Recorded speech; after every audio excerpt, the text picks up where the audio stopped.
Bonjour chers téléspectateurs de la chaîne Lumière du Congo et merci de nous rejoindre pour cette nouvelle émission Question de politique.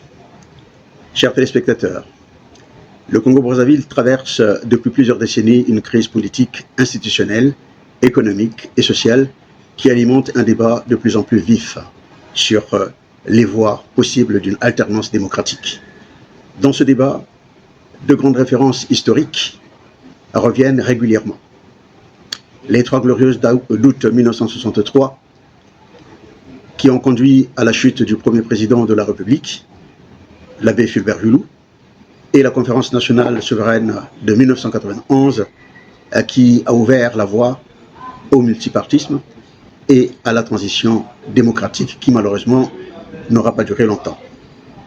Aujourd'hui, une partie de l'opposition, de la société civile et de la diaspora estime qu'une seconde conférence nationale souveraine constitue la meilleure solution pour sortir durablement le pays de l'impasse. D'autres, en revanche, s'interrogent sur la faisabilité d'une telle démarche dans le contexte actuel.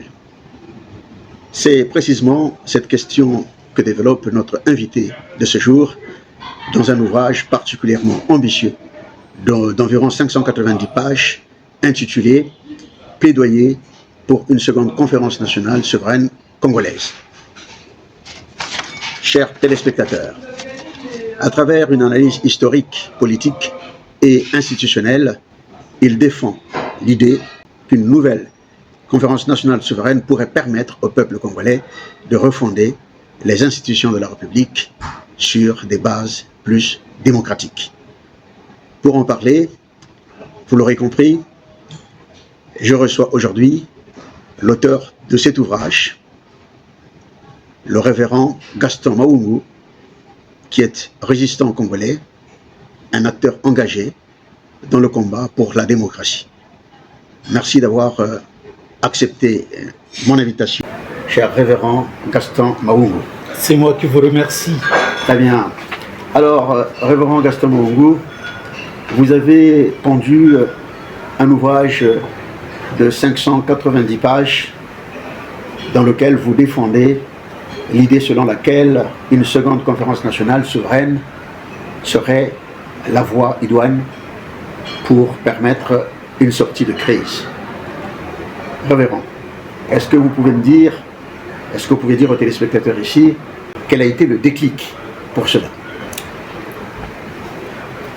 Aux chers téléspectateurs, je voudrais dire que cette question est pour moi ma participation dans le combat que nous menons pour une véritable stabilité globale dans notre pays. Car en fait, la stabilité que nous avons appartient à une minorité qui se sucre avec le pouvoir à vie dans notre pays.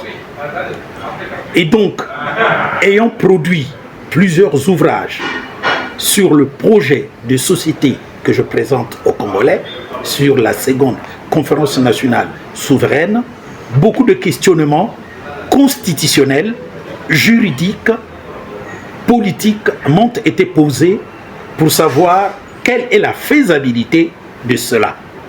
Et donc pour répondre à tout ce questionnement, j'ai proposé dans ce livre la faisabilité constitutionnelle, institutionnelle, juridique et citoyenne pour que ceux qui veulent connaître le fond de cette problématique puissent avoir matière à lire et à réfléchir pour que nous allions à la réalisation de ceci.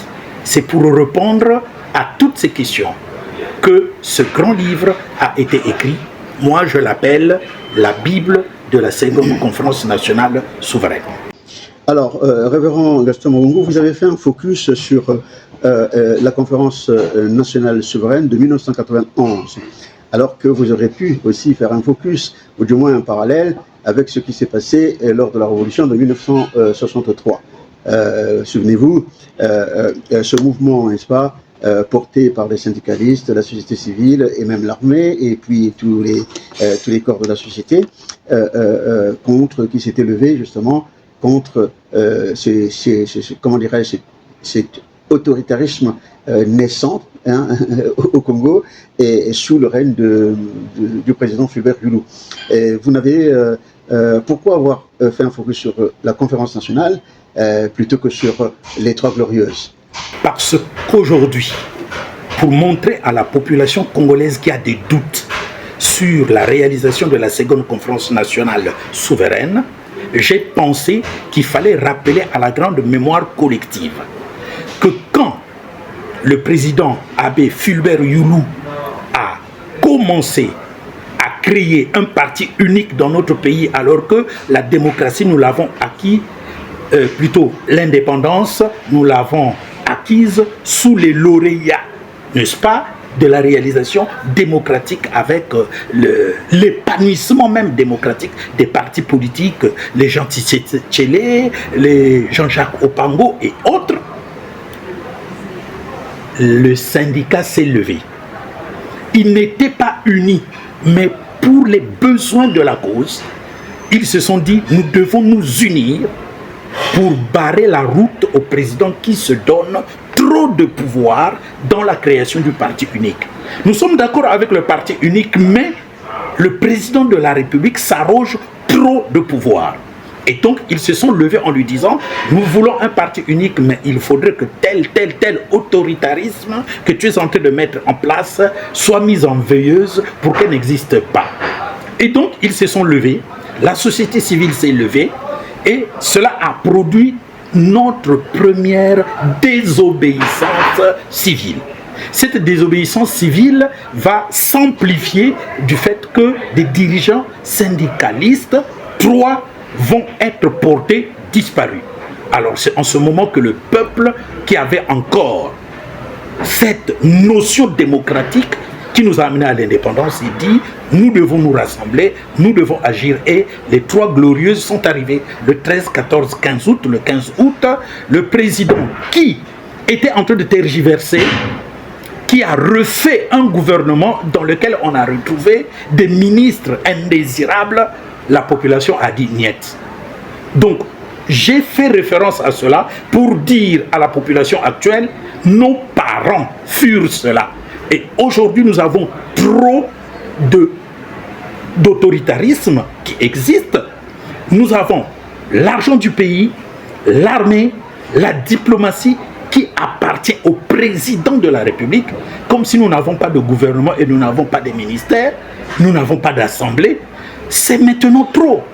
Maintenant, la phase des 3 dirigeants syndicalistes qui ont disparu et qui ont fait lever la population.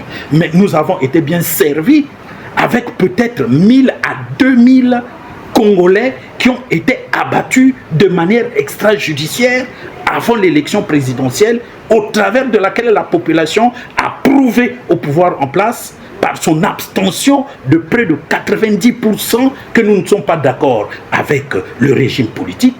Nous devrions aujourd'hui savoir que nous avons tous les ingrédients qui doivent nous conduire à parvenir à la seconde conférence nationale souveraine. Donc, l'affaire des 13, 14, 15 août, plus la conférence nationale de 1972, additionnée à la conférence nationale de 1991, nous devons faire un remake dans tout cela. À quoi vous faites allusion lorsque vous parlez de la conférence nationale de 72? Nous avions eu une première conférence nationale dans notre pays. C'est la conférence nationale de 1972, alors que le président Marien Ngouabi venait de parer à un coup d'État manqué du lieutenant Didier Ange Diawara, qui est entré au maquis. Le président avait fait une conférence nationale en 1972. Il a rassemblé toutes les composantes du pays et même la diaspora avait envoyé des représentants de la diaspora, de la jeunesse de la diaspora. C'est en ce moment-là que Maître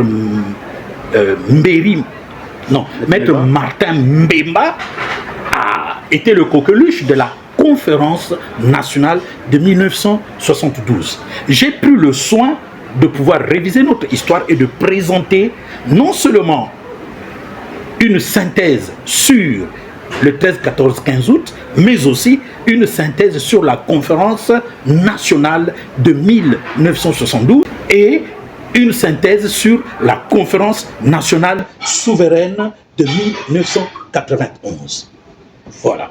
Mais par contre, révérend Gaston Mawungu, vous avez bien ici, comment dirais-je, circonscrit l'environnement des événements des 13, 14, 15 août 63, mais au jour d'aujourd'hui, il semble que le contexte n'est plus le même, et ce qui amène d'ailleurs beaucoup de nos compatriotes à penser que les conditions aujourd'hui ne sont pas les conditions de comment dirais-je de 1991 ne sont plus réunies aujourd'hui. Et puisque estimant que les conditions ne sont plus réunies aujourd'hui, la question que l'on se pose, la question que posent beaucoup d'entre nous, c'est pourquoi, révérend Gaston Mawungu, pensez-vous qu'une seconde conférence nationale souveraine serait la voie, en tout cas la voie recommandée, ou du moins la voie idoine, pour amener, n'est-ce pas, le Congo à sortir de la crise actuelle? Les conditions globales de 1991 sont rassemblées devant nous. Je vais les détailler petit à petit. 1. Il y a le manque d'eau, le manque d'électricité, il y a des retards de salaire de 50 mois, il y a des retards de pension de plus de 50 mois, il n'y a pas de création d'emplois, politiquement le pays est verrouillé et fermé, la dictature est plus que démontrable, la liberté d'expression est annihilée ou inexistante. Alors, qu'est-ce que vous ne trouvez pas du monopartisme dans ce que je viens de décrire en peu de mots? Le monopartisme aujourd'hui est réapparu parce que nous vivons dans une sorte de république démocratique monarchique. C'est-à-dire que par la langue, on dit que nous sommes démocratiques, mais en réalité, nous sommes dans une monarchie sassouiste. Et qu'est-ce que vous ne comprenez pas? Nous avons les mêmes ingrédients qui ont conduit en ce que le peuple se révolte, parce que depuis la prise de pouvoir par l'homme fort de Brazzaville en 1991, la démocratie n'a pas existé et nous a été imposée. Nous sommes parvenus à une constitution de 2015. Quand vous la regardez véritablement, cette constitution-là est tyrannique parce que notre démocratie, soi-disant, est représentative. Le peuple souverain n'est plus peuple souverain parce que ce sont les députés qui représentent la souveraineté populaire. Quand la souveraineté populaire est représentée par les parlementaires et les sénateurs, c'est une confiscation du pouvoir souverain que nous sommes en train de croupir là-dessous. Donc vous comprenez que les conditions du monopartisme sont réapparues depuis le 25 octobre 1997 avec le retour au pouvoir de l'homme fort.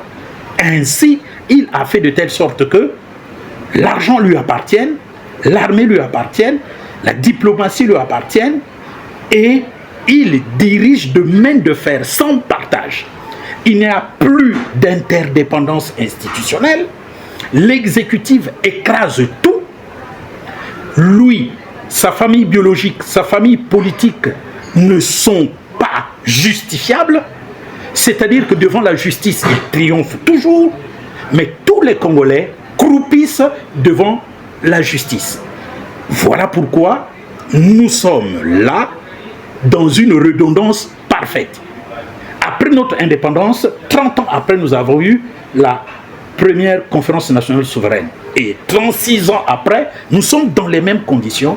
Donc, il faut repartir et travailler mieux pour que les erreurs de la conférence nationale souveraine ne se répètent pas. Quelle est la preuve que nous sommes repartis en 1991? 1. Il y a des assassinats politiques en temps de paix, oui ou non? Oui. Il y a l'exfiltration des masses financières du Congo à l'étranger, oui ou non? Oui. il y a accumulation des biens mal acquis par les potentats au pouvoir. Oui ou non? Oui. Mais c'est le décor réaliste général d'avant 1991. Donc nous sommes repartis là. Et donc nous allons répéter la même ligne de conduite populaire pourvu que nous activions les leviers politiques du syndicalisme, de l'armée, de la population, de la jeunesse, des universitaires, et nous allons nous retrouver avec la capacité de contraindre le pouvoir en place, de participer à la refondation de notre pays, parce que le pays a besoin de refondation. Voilà ce que j'explique dans cette vidéo. J'en ai fait référent. Lorsque les Congolais, enfin certains Congolais disent que les conditions de 91 ne sont plus réunies aujourd'hui, c'est parce qu'ils pensent en fait à l'inertie des forces vives qui, à l'époque, avaient porté les revendications qui ont conduit à la démission du président Fulbert Yulu. En fait, au jour d'aujourd'hui, les causes de cette revendication sont là. Hein. Comment dirais-je, le monopartisme est revenu, oui. Alors que justement, c'est ce qu'on reprochait au président Fulbert Yulu. Il y avait aussi les malversations, la corruption lui commençait à germer, alors qu'aujourd'hui, cela a atteint le summum. Voilà, alors qu'aujourd'hui, effectivement, cela atteint le summum, comme vous le dites. Mais pas que. Il y a aussi justement les forces vives en question, les forces vives qui avaient porté cette revendication-là. Aujourd'hui, elles sont quasiment amorphes. Non, c'est pour ça existent. Elles existent, elles sont là, mais elles sont amorphes. Elles ne s'expriment pas. Non, elles ne prennent pas la parole. Parce que... Qu'est-ce qui se passe alors? Il faudrait examiner ce qu'il s'est passé en 1963 et en 1972 et 1991. Il faudrait qu'il y ait des têtes d'affiche qui montrent le chemin. Regardez, pour que nous parvenions à la conférence nationale souveraine, les conditions du pays globalement avaient empiré, mais il y avait la diaspora qui s'est mise à mettre la pression. 2, il y avait les syndicats qui se sont levés et d'ailleurs qui ont été centraux dans le déclenchement de la grève générale. Et il y a l'armée qui a suivi les syndicats, parce qu'il faudrait le reconnaître, parce que les travailleurs du pays ne veulent pas travailler. L'armée a dit: nous ne tirerons pas sur les travailleurs du pays qui ne veulent pas travailler. Et la population qui a tant croupi dans la misère exsangue a suivi. Mais aujourd'hui, il faut déclencher les mêmes causes pour qu'on ait les mêmes effets. Il ne faut pas dire, mais il n'y a pas de syndicalisme. Oui, il y a plusieurs syndicats. Mais ils peuvent se réunir directement ou en peu de temps, comme au temps de Fulbert Yulu, ils n'étaient pas, disons, unis. Il y avait 2 grands syndicats qui se sont levés parce que le pouvoir en place était en train de mettre en exergue une autorité supérieure au président de la République. Donc aujourd'hui, nous vivons dans un pouvoir sans partage. Donc, les conditions qui ont amené le 13, 14, 15 août 1963, nous les avons vécues pendant 42 ans. Donc, qu'est-ce qui nous a rendu amorphes? Ce sont les 42 ans du trop pouvoir de Denis Sassou Nguesso. Mais réveillons-nous. C'est à nous de dire à notre syndicat: vous devez défendre la position, le postulat des travailleurs qui ont 50 mois d'arriérés, les pensionnaires qui ont 50 mois. C'est à eux de se réveiller et il faut le leur dire. Parce qu'aujourd'hui, on parle trop de Sassou, mais on doit parler aux syndicats qui doivent se réveiller. On doit parler à l'armée qui doit se réveiller. Au lieu de ne faire que nous appeler en privé: oui, faites ci, faites ça. Il faudrait qu'ils se montrent, parce que c'est une question nationale. Il faudrait que la jeunesse se lève. Il faudrait que la société civile se reconstitue, parce qu'elle est devenue exsangue. Donc tout ça, nous avons besoin d'un coup de pouce de la participation de la diaspora, comme il en fait pour 1991. Aujourd'hui, on ne doit plus continuer à être singleton. Nous avons vu que depuis un quart de siècle, ça n'a pas marché. On ne peut pas continuer à faire les mêmes erreurs de plus de 28 ans. 28 ans, c'est pas que ça soit au pouvoir. 28 ans, c'est aussi nous qui sommes engagés dans le dégagisme absolu du tyran, sans préparer ce dégagisme. On ne peut pas mettre une femme enceinte rien qu'en la convoitant. Il faudrait des paroles et des actions. Les paroles, nous les avons. Maintenant, contribuons à faire qu'on ait des actions. Si nous le faisons pour le pays, pour sortir le pays de la crise, pourquoi le pouvoir en place ne serait-il pas d'accord? Pourquoi serons-nous incapables de forcer le pouvoir en place? C'est parce qu'il y a un ver qui est entré dans le combat qu'on appelle le dégagisme absolutiste du tyran. Aujourd'hui, vous parlez avec n'importe qui, on dit, premièrement, il faut que ça se parte. Mais pendant que vous êtes en train de traîner, la population meurt, la population souffre. Vous ne donnez pas une entame d'action politique. Maintenant, on vous montre qu'il n'y a pas seulement que l'action politique, il y a l'action juridique, il y a l'action constitutionnelle, il y a l'action citoyenne qu'il faudrait relancer. C'est pour cela que j'ai pris tout mon temps pour 590 pages afin d'éclairer toute la population, d'éclairer nos dirigeants du pays et ceux qui sont ici pour que nous tous en symbiose, nous voyons comment nous pouvons réactiver les forces publiques qui ne sont pas amorphes, parce que lors de l'élection présidentielle de mars 2026, la population a prouvé par son abstention, son action non violente. Donc, nous avons toutes les conditions. Il faudrait tout simplement que nous nous accordions que c'est pour trouver une solution de crise. Et le pouvoir en place, sachons-le, résistera. Mais c'est notre travail de convaincre que nous ne faisons pas ça pour un esprit de vengeance, nous ne faisons pas ça pour changer les visages, mais nous le faisons pour changer le système. Et le changement du système, mon ami journaliste, il est totalement écrit là. Vous n'allez pas reprocher à ce Congolais qui a écrit ce livre qu'il veut amener les gens à une fausse seconde conférence nationale souveraine alors qu'il vous publie, qu'il vous écrit tout ce que vous ne disiez même pas ou que vous ne dites pas. Il a monté là, donc je ne suis pas en train de militer pour que nous allions vers une fausse seconde conférence nationale souveraine. Très bien, vous n'êtes pas en train de militer pour aller vers une fausse seconde conférence nationale, mais qu'à cela ne tienne, une conférence nationale, pour qu'elle puisse avoir un timbre de réussite, il va falloir que le pouvoir accepte d'y participer. Or, au jour d'aujourd'hui, nous savons très bien que le pouvoir n'acceptera pas l'idée d'une conférence nationale. Pourquoi? Parce que, Monsieur Denis Sassou Nguesso ne souhaiterait pas ou ne voudrait pas revivre ce qu'il a vécu à la sortie de la conférence nationale souveraine de 1991. Je pense qu'il en a tiré les leçons, Et d'ailleurs, il s'en est endurci après. Et c'est ce que nous vivons aujourd'hui, une espèce de vengeance. Car en fait, tout ce que il fait, tout ce que son système politique, son régime fait vivre aux citoyens congolais, il n'a pas d'autre qualification que la méchanceté, mais pure et simple. Mais pourquoi? On peut se poser la question, pourquoi toute cette méchanceté? Vous avez dit vous-même, des salariés qui totalisent des dizaines de mois, plus d'une vingtaine de mois, quasiment 2 ans, sans avoir perçu un seul de ces salaires. Et pourquoi ils ne se lèvent pas? Voilà, donc ils ne perçoivent pas leur salaire, etc., etc. Donc tout ça, c'est quand même grave.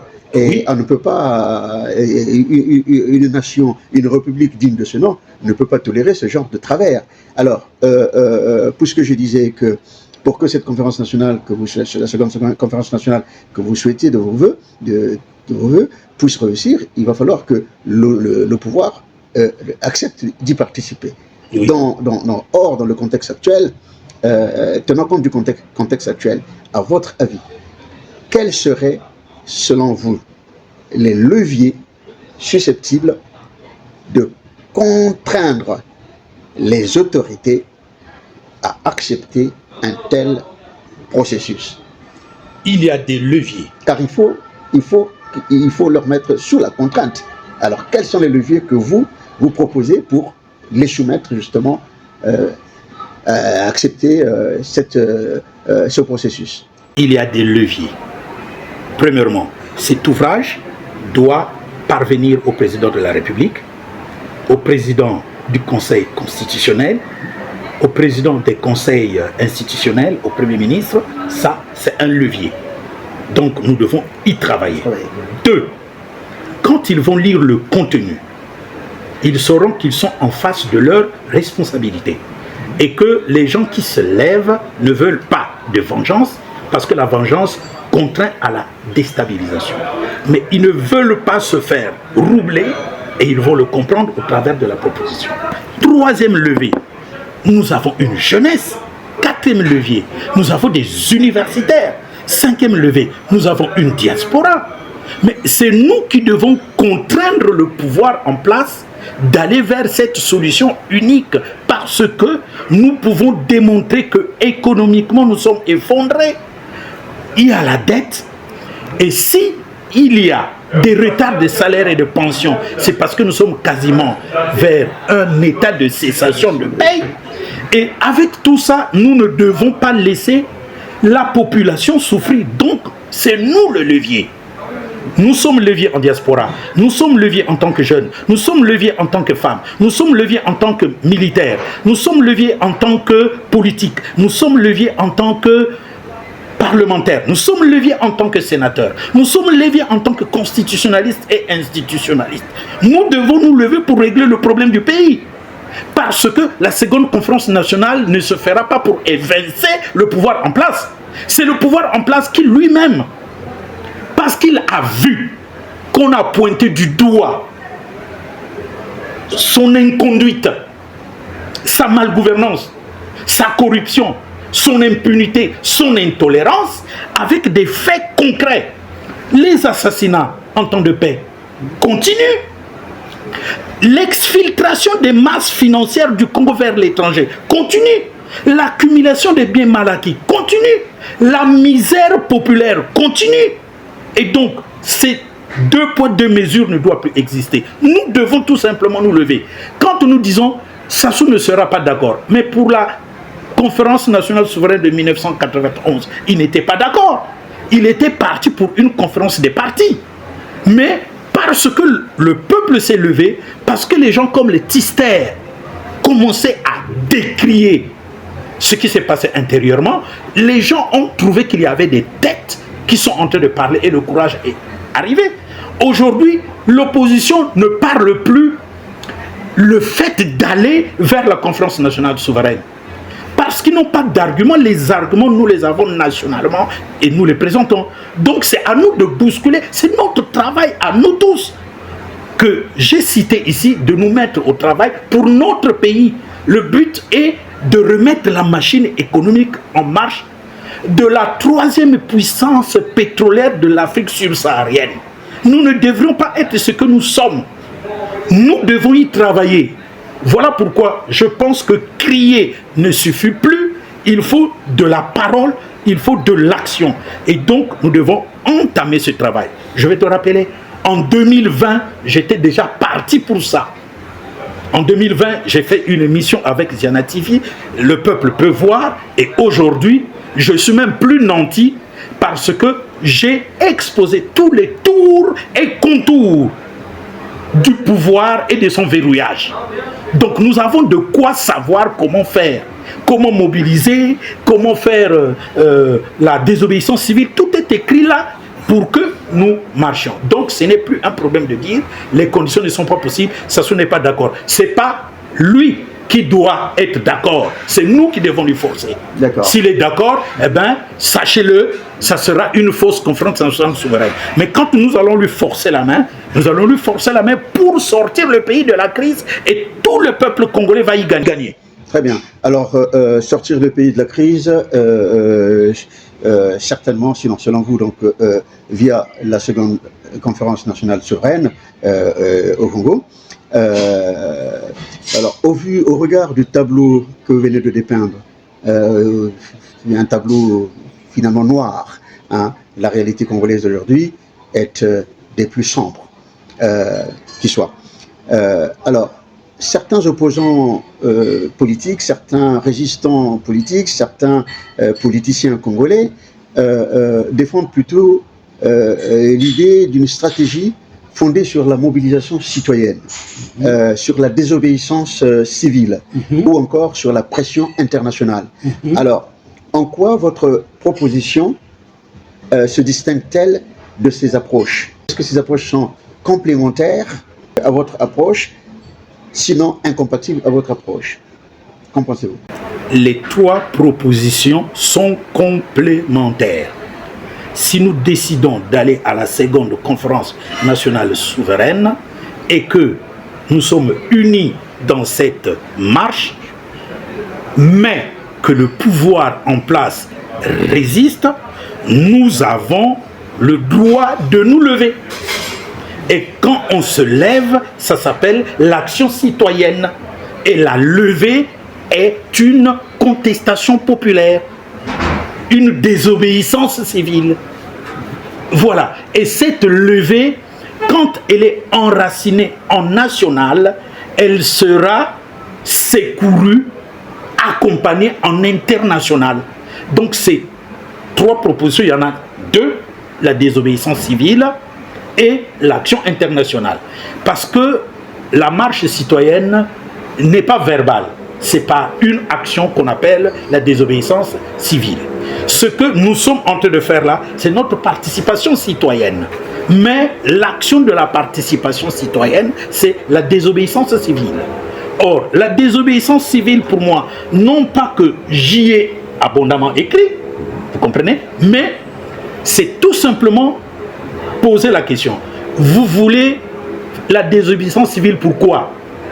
Pour que ça sous-parte. Si vous posez la problématique dans ce sens, il n'y aura pas de résultat. Mais si vous dites, c'est pour que tout le monde se rassemble, c'est-à-dire le PCT et ses apparentés, les partis d'opposition, la jeunesse, la diaspora, les femmes, les universitaires, c'est-à-dire tout le monde, mais qui peut le refuser? Et si on le refuse, c'est un droit de se lever, de faire la désobéissance civile. Donc aujourd'hui, on peut dire à la population congolaise, vous voulez que ça sous-parte? Oui, il faut le faire partir de la meilleure des manières en remplaçant le système par quelque chose que vous tous, vous avez concocté. Aujourd'hui, posez la question à ceux qui disent que ça se doit partir. Ils prévoient quoi? Ils vont vous dire qu'ils partent d'abord et après on verra. Mais là, c'est la preuve que vous êtes immature politiquement. Vous ne pouvez pas dire qu'ils partent d'abord et après on verra. Qu'ils partent d'abord, le fils va remplacer. Parce que la politique de la chaise vide ne peut pas se tenir partout. Prenez l'exemple du Tchad. Idriss Déby meurt, vous avez vu un potentat politique français aller au Tchad dire on va mettre le fils pour une transition d'1 an et demi. Nous en sommes où? C'est ce qu'il se passe toujours. Donc, peuple congolais, nous devrons réfléchir. La chose que moi je dis à ceux qui m'écoutent, c'est qu'il est possible que nous puissions solutionner le problème congolais. Parce que je puis vous dire, l'acte fondamental avait 98 actes. Mais les autres résolutions, pourquoi elles ne sont pas mises en action? Si on les réactivait, rien que ça, on va mettre le pays sur les rails du solutionnement de la crise multidimensionnelle dans laquelle nous sommes. Donc aujourd'hui, c'est question d'intérêt. Ou c'est l'intérêt individuel, alors chacun fait ce qu'il veut, ou c'est l'intérêt national, alors nous le faisons pour la nation. Et pour la nation, je ne vois pas comment les gens peuvent dire « Sassou ne voudra pas ». Mais Sassou ne voudra pas. Qui lui a mis au pouvoir? Il ne va pas continuer de se recuser. Jusqu'à quel niveau? Alors, il se recuse parce que le peuple ne bouge pas. Ne bouge pas. Alors, révérend Gaston Mahungu, tout à l'heure, parmi les leviers que vous avez cités, pour justement les leviers qui pourraient être actionnés pour mener à bien, n'est-ce pas, la mise en place ou pour contraindre les autorités d'accepter l'idée de la conférence nationale, de la seconde conférence nationale souveraine. Vous avez cité la diaspora aussi, la jeunesse et tous les autres. Alors, de ce fait-là, vous y êtes depuis plusieurs années. Depuis 2015. Voilà, depuis 2015, vous préparez justement cette seconde conférence nationale souveraine. Oui. Et quand on prépare un projet de ce genre-là, c'est comme lorsqu'on a un projet de construire une maison. On construit une maison, il y a un plan qui est dessiné déjà au niveau de l'idée, la tête, on imagine quel serait le plan de la maison que je vais faire construire, et puis ensuite, il faut faire une évaluation financière, économique, combien ça peut coûter, et tout cela, et ensuite, on fait appel, justement, on envisage de faire appel aux experts, je veux dire, comment dirais-je, aux forces qui vont concourir à la construction du bâtiment en question. Oui. Alors vous avez préparé le terrain, c'est-à-dire vous avez apporté des idées, les pensées, les écrits, et les livres sont là, les documents sont là. Donc, en fait, vous avez préparé le sable sur le chantier, vous avez préparé le gravier sur le chantier, vous avez déjà fourni les briques sur le chantier, et maintenant, une seule main, comme on dit, ne peut pas tout seul monter une telle édifice tel que vous l'avez projeté. C'est pour cela que vous faites appel ici à ces différents leviers. Oui. Donc vous avez cité la société civile, vous avez cité la jeunesse, vous avez cité la diaspora, l'armée, etc., etc. Oui. Bon, et les syndicalistes, bien sûr. Donc, mais quel rôle, à votre avis, quel rôle attribuez-vous aujourd'hui à la diaspora? Donc par rapport à ce plan, quel rôle vous comptez attribuer à la diaspora, à la jeunesse, aux églises, aux syndicats, aux partis politiques, pour empêcher, non seulement pour empêcher, mais pour permettre justement que ce projet et pour permettre que ce projet puisse être mené à terme, c'est-à-dire pour que le rendez-vous pour cette seconde conférence nationale ne soit plus un sujet de discussion ou un rêve, mais un projet réalisable. Aujourd'hui, je pense que quand nous citons les écrits, en fait, il y a ça, il y a 6 livres.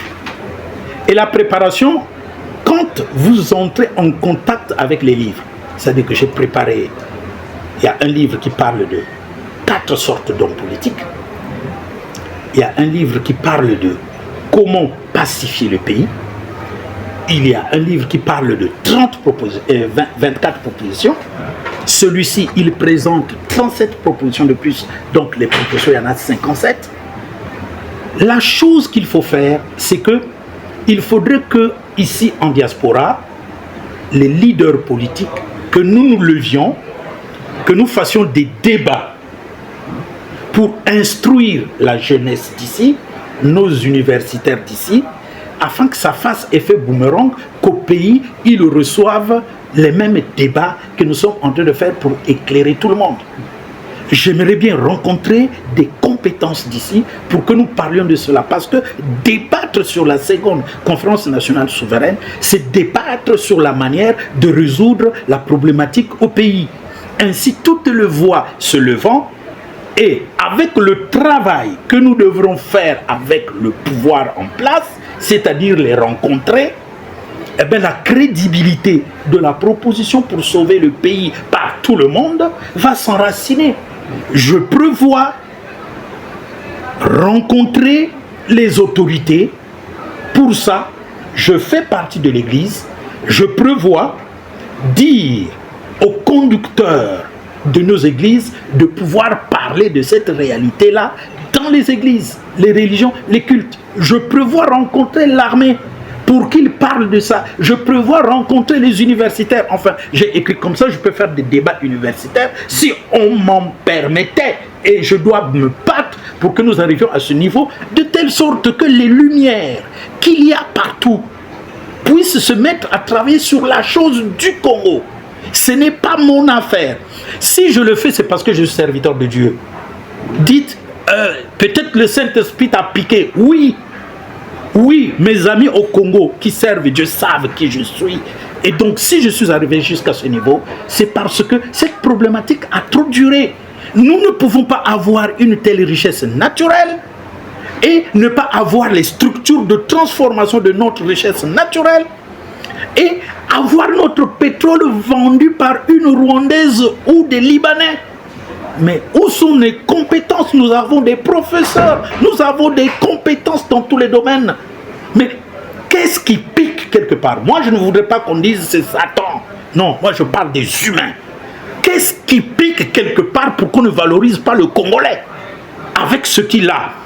Donc, c'est ce dialogue, c'est ce débat, c'est cette intervention que nous devons véhiculer pour que tous nous sachions que ça se fait en paix. Moi, je dis ceci. Je suis contre tout ce qui marche avec le sassouisme. Je suis aussi contre avec tout ce qui marche avec le lissoubaïsme. Les deux courants antagonistes qui dirigent le pays, philosophiquement, politiquement, idéologiquement. Nous avons besoin d'une table rase pour faire passer le sassouisme et le lissoubaïsme, pour qu'on soit réaliste et qu'on change le pays, tout le monde. Donc si vous voyez que nous nous battons pour la seconde conférence nationale souveraine, c'est que nous nous battons pour la réunification de toute la population.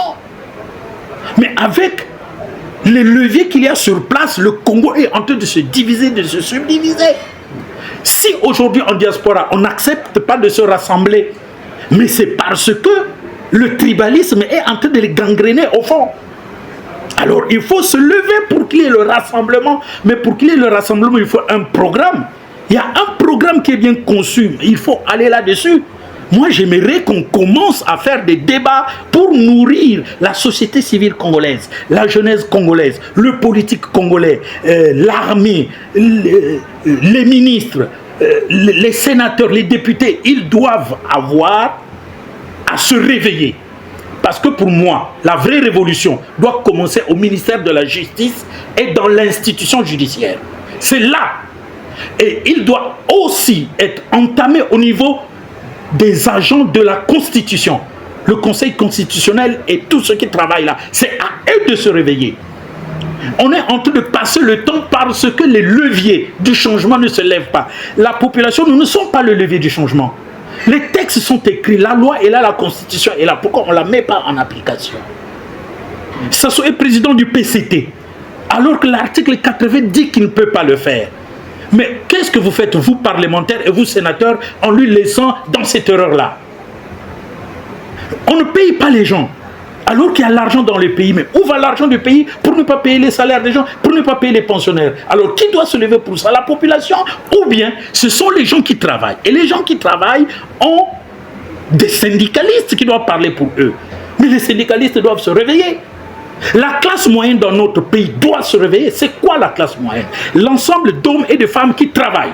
Et quand on dit ensemble d'hommes et de femmes qui travaillent, ce n'est pas seulement ceux qui travaillent à la fonction publique, ce n'est pas seulement ceux qui travaillent à la fonction privée, même les indépendants, mais tous ceux qui ont un emploi en campagne. Le malafoutier, le pêcheur, le cultivateur, le cueilleur, tous ça, ils doivent se lever pour dire le pays ne marche pas. C'est ça qu'on appelle la classe moyenne, ils doivent se lever. Le pays ne marche pas, il faut qu'on l'arrange. C'est tout ce qu'on demande. Si on a besoin d'une structuration constitutionnelle, institutionnelle, politique et citoyenne, eh bien l'ouvrage est là. Parce que quand ils vont le lire, je ne peux pas résumer tout ce qu'il a écrit ici en quelques mots. Donc, la vérité, c'est que nous travaillons pour le pays. Qu'on nous permette de travailler pour le pays. Et c'est pas moi qui gagnerai, c'est le pays qui gagnera. C'est pas toi qui... Parce que toi aussi tu contribues.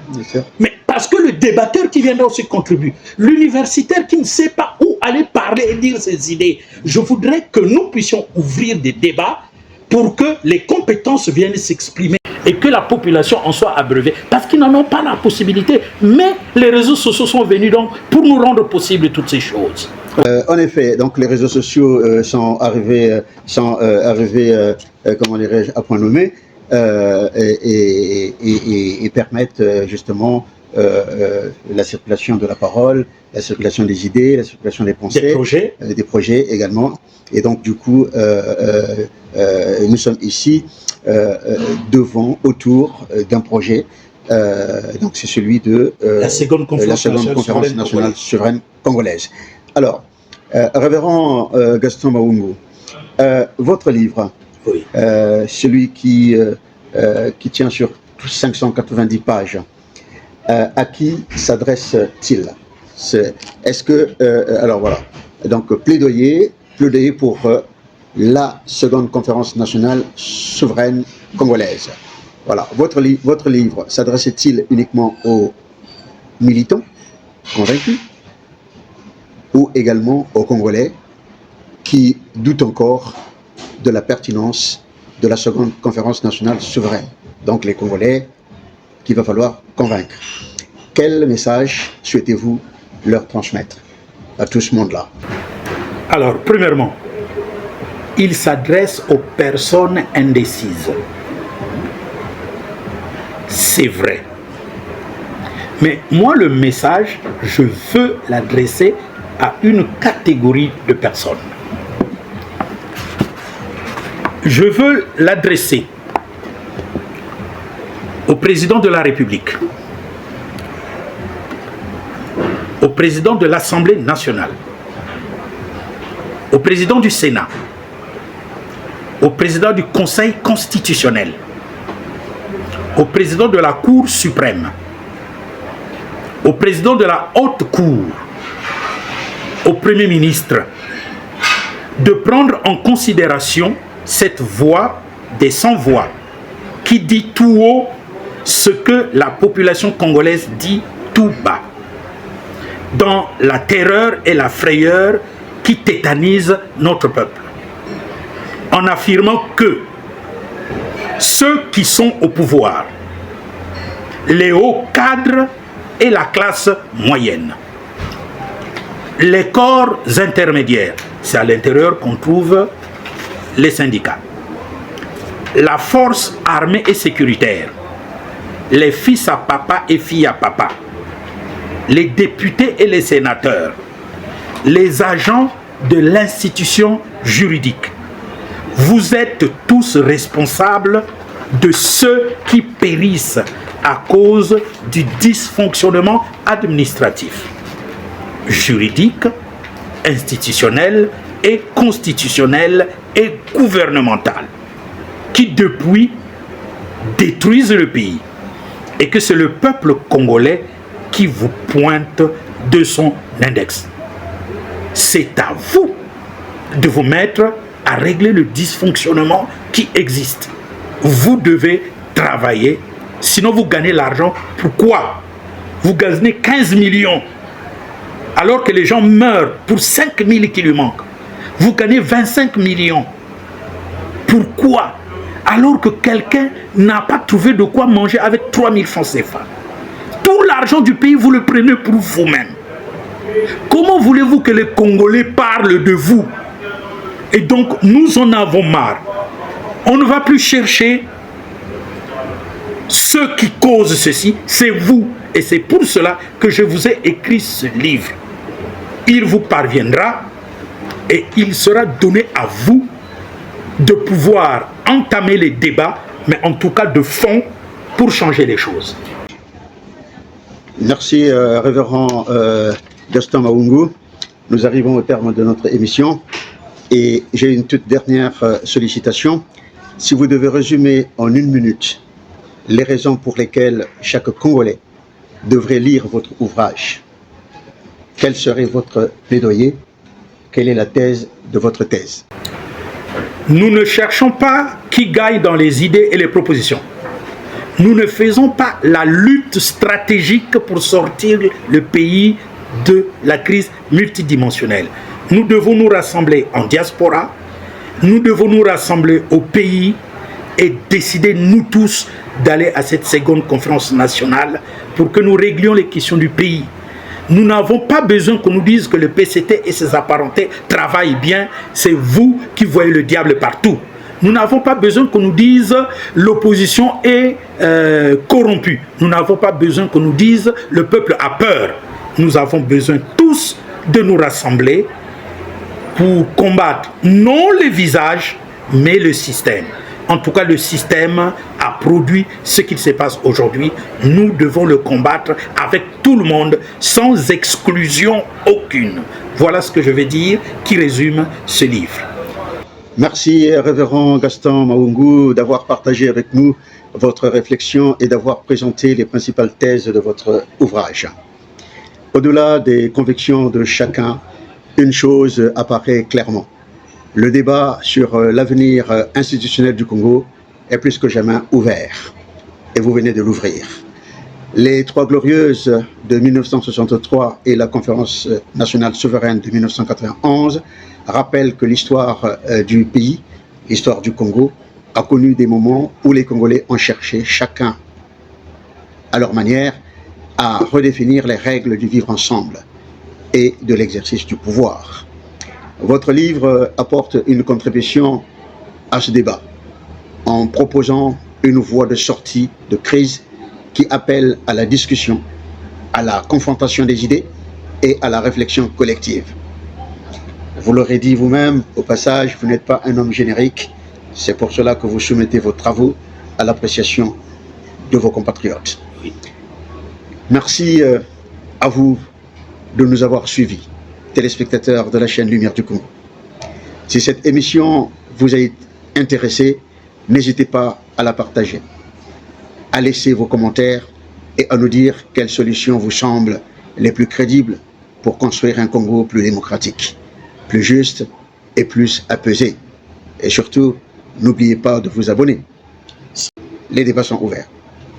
Merci beaucoup et à une prochaine émission.